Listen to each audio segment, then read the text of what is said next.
சென்னையில properties தேடுறீங்கன்னா findbhk.com போங்க.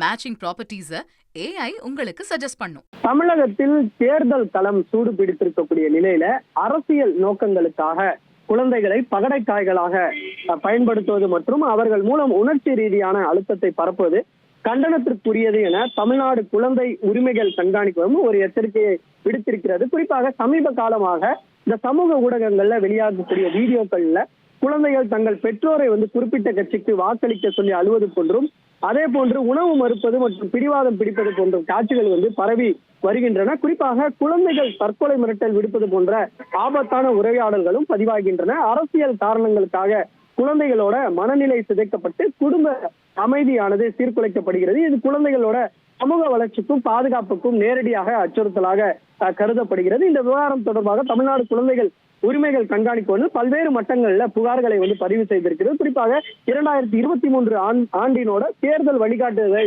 மீறியதற்காகவும் ஜனநாயகத்திற்கு புறம்பாக செயல்பட்டதற்காகவும் இந்திய தேர்தல் ஆணையத்திடம் புகார் அளித்திருக்கிறார்கள்.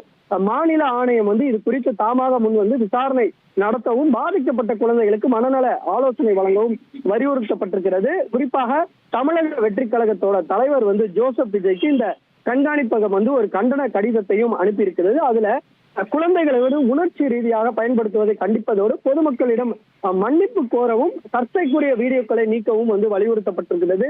சட்ட ரீதியான எச்சரிக்கை குழந்தைகளை இவ்வாறு பயன்படுத்துவது இளம் சிறார் நீதி சட்டத்தின் கீழே குற்றமாகும் எனவும், பிரிவு 75 குழந்தைகளுக்கு மன அழுத்தம் ஏற்படுதல் உள்ளிட்ட குழந்தைகளுக்கு தவறான நோக்கம் உள்ளிட்ட விதிகளின் கீழே கடும் நடவடிக்கை மேற்கொள்ள வாய்ப்பு இருப்பதாக கண்காணிக்கும் தரப்புல ஒரு தகவல் தெரிவிக்கப்பட்டிருக்கிறது. சென்னையில ப்ராப்பர்ட்டிஸ் தேடுறீங்கன்னா findbhk.com போங்க. மேட்சிங் ப்ராப்பர்ட்டிஸ AI உங்களுக்கு சஜஸ்ட் பண்ணும்.